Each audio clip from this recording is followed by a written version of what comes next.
നമസ്കാരം. ശ്രീ വിശ്വ വാസ്തുവിദ്യ എന്ന എളിയ ചാനലിലേക്ക് നിങ്ങളെ സ്നേഹപൂർവ്വം സ്വാഗതം ചെയ്യുന്നു. മനുഷ്യന്റെ ഒരു മാസം എന്നത് പിതൃക്കളുടെ ഒരു ദിവസമാണ്. ആ ഒരു ദിവസത്തിലെ രാത്രി കൃഷ്ണപക്ഷവും പകൽ ശുക്ലപക്ഷവുമാണ്. മനുഷ്യന്റെ ഒരു വർഷം എന്നത് ദേവതകളുടെ ഒരു ദിവസമാണ്. മനുഷ്യന്റെ 30 വർഷം എന്നത് ദേവതകളുടെ ഒരു മാസമാണ്. മനുഷ്യന്റെ 360 വർഷമാണ് ദേവതകളുടെ ഒരു വർഷം. ഈ ഒരു വർഷത്തെ ദിവ്യവർഷം എന്നാണ് അറിയപ്പെടുന്നത്. ഇനി ഓരോ യുഗങ്ങളുടെ കാലയളവ് കൂടി പറയാം. 17,28,000 മനുഷ്യവർഷം, അതായത് 4,800 വർഷമാണ് കൃതായുഗത്തിന് അഥവാ സത്യയുഗത്തിന് ഉണ്ടായിരുന്നത്. 12,96,000 മനുഷ്യവർഷം അഥവാ 3,600 ദിവ്യവർഷമായിരുന്നു കൃതായുഗത്തിനുണ്ടായിരുന്നത്.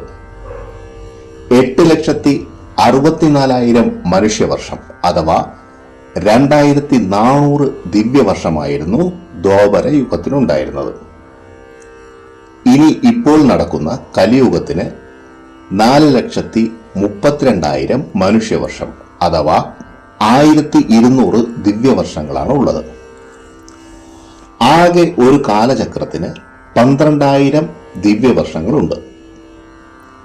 ഇതിൽ മുമ്പ് പറഞ്ഞ മനുഷ്യന്റെ ഒരു വർഷം, ദേവതകളുടെ ഒരു ദിവസം എന്നതിൽ ദേവതകളുടെ രാത്രി ദക്ഷിണായനവും പകൽ ഉത്തരായനവുമാണ്. ദക്ഷിണായനം എന്നാൽ സൂര്യന്റെ തെക്കോട്ടുള്ള അയനം അഥവാ ചലനം. ഇത് കർക്കടക സംക്രമണം മുതൽ മകരസംക്രമം വരെയുള്ള സമയമാണ്.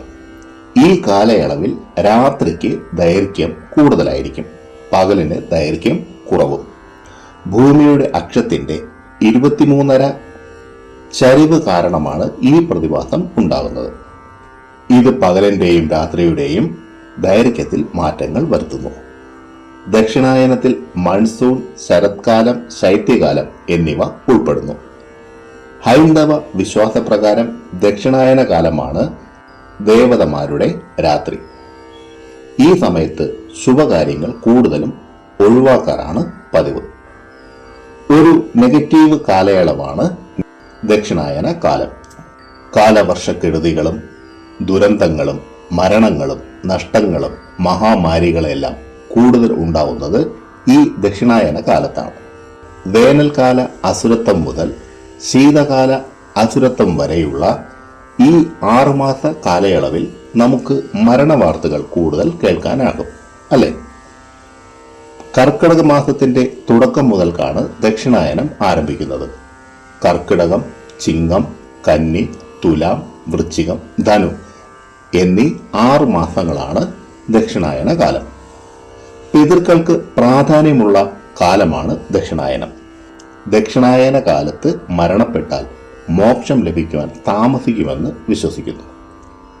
ഭീഷ്മാചാര്യൻ ശരശയ്യയിൽ ഉത്തരായനം എത്താൻ വരെ കാത്തിരുന്നുവെന്ന് പറയപ്പെടുന്നു. ദക്ഷിണായന കാലത്തുണ്ടാകുന്ന കെടുതികളിൽ നിന്നും അറുതി വരുത്തുവാനത്രേ കൂടുതലും പൂജാകർമ്മങ്ങളും ഉത്സവങ്ങളും ഉണ്ടാകുന്നത്.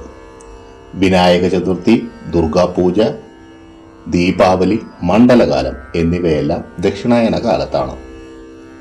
ദക്ഷിണായന കാലം ആരംഭിക്കുന്ന കർക്കിടകത്തിൽ ദുസ്ഥിതികൾ നീക്കി മനസ്സിന് ശക്തി വരാനുള്ള വഴിയാണ് രാമായണ മാസാചരണം. കർക്കിടക മാസത്തിൽ ചെയ്യുന്ന പൂജകൾ അടുത്ത ഒരു വർഷത്തേക്ക് ഐശ്വര്യം ലഭിക്കാൻ സഹായകമാകുമത്രേ. ദക്ഷിണായന കാലത്ത് ദേവന്മാർ ഉറങ്ങുന്നതിനാൽ വിവാഹം, ഗൃഹപ്രവേശം തുടങ്ങിയ ചില ശുഭകാര്യങ്ങൾ ചെയ്യുന്നത് അശുഭമാണെന്ന് പറയപ്പെടുന്നു. ഈ കാലയളവിൽ നടക്കുന്ന വിവാഹങ്ങൾക്ക് വിവാഹമോചനത്തിനുള്ള സാധ്യതയേറുന്നു. വന്ധ്യത പോലും ഉണ്ടായേക്കാം. ഇനി ഉത്തരായനം. ദേവന്മാർ ഉണർന്ന് അനുഗ്രഹങ്ങൾ ചൊരിയാൻ തയ്യാറായിരിക്കുന്നതിനാൽ ഉത്തരായനം ശുഭകരമായ കാലഘട്ടമായി പൊതുവെ കണക്കാക്കപ്പെടുന്നു. ഉത്തരായന കാലം എന്നാൽ സൂര്യന്റെ വടക്കോട്ടുള്ള ചലനത്തെ സൂചിപ്പിക്കുന്ന 6 മാസ കാലമാണ്. ഈ കാലയളവിൽ പകലിന് ദൈർഘ്യം കൂടുകയും രാത്രിക്ക് ദൈർഘ്യം കുറയുകയും ചെയ്യുന്നു. ഉത്തരായന കാലത്തെ ദേവന്മാരുടെ പകൽ സമയമാണെന്ന് കണക്കാക്കപ്പെടുന്നു. അതുകൊണ്ട് ഉത്തരായനം ശുഭകരമായ കാര്യങ്ങൾക്കും ആത്മീയ അനുഷ്ഠാനങ്ങൾക്കും ഏറ്റവും ഉചിതമായി കണക്കാക്കുന്നു. ഈ കാലയളവിൽ ചെയ്യുന്ന ജപങ്ങൾക്കും പൂജകൾക്കും പ്രത്യേക ഫല ലഭ്യത ഉണ്ടാകും. ആത്മീയ സാധനങ്ങൾക്ക് ഏറ്റവും അനുയോജ്യമായ കാലഘട്ടമാണ് ഉത്തരായനം. ഉത്തരായനത്തെ കൈവല്യപാദം എന്നും അറിയപ്പെടുന്നു. മകരമാസ തുടക്കം മുതലാണ് ഉത്തരായനം ആരംഭിക്കുന്നത്. മകരം, കുംഭം, മീനം, മേടം, ഇടവം, മിഥുനം എന്നീ 6 മാസങ്ങളാണ് ഉത്തരായന കാലം. ദേവപ്രാധാന്യമുള്ളതാണ് ഉത്തരായന കാലം. പ്രിയരെ, ഈ അദ്ദേഹത്തിൽ പറഞ്ഞ കാര്യങ്ങൾ നിങ്ങൾക്ക് പ്രയോജനപ്പെട്ടു എന്ന് ഞാൻ വിശ്വസിക്കുന്നു. ഇഷ്ടമായെങ്കിൽ ലൈക്ക് ചെയ്ത് എന്നെ അറിയിക്കുക. നിങ്ങളുടെ ഇഷ്ടദേവന്റെ പേരൊന്ന് കമന്റ് ബോക്സിൽ എഴുതുക. മറ്റുള്ളവർക്ക് പ്രയോജനപ്പെടുന്ന രീതിയിൽ എന്തെങ്കിലും ഉണ്ടെങ്കിൽ ഷെയർ ചെയ്യാനും ഈ ചാനലിലെ പഴയ വീഡിയോകളും കാണുക. പിന്നെ ഞാൻ എപ്പോഴും പറയുന്നത് പോലെ സത്യസന്ധമായ യഥാർത്ഥ വാസ്തുവിദ്യ രഹസ്യങ്ങളും സനാതനധർമ്മത്തിലെ സാധന, ഉപാസന, മന്ത്രരഹസ്യങ്ങളും ഹസ്തരേഖ വിജ്ഞാനവും സാമുദ്രിക ശാസ്ത്ര രഹസ്യങ്ങളും അറിയാനായി നിങ്ങൾ ഈ ചാനൽ സബ്സ്ക്രൈബ് ചെയ്യുക. നിങ്ങൾക്കെല്ലാവർക്കും സർവേശ്വരന്റെ അനുഗ്രഹം ലഭിക്കാനായി ആത്മാർത്ഥമായി പ്രാർത്ഥിച്ചുകൊണ്ട് നിർത്തുന്നു. നന്ദി, നമസ്കാരം.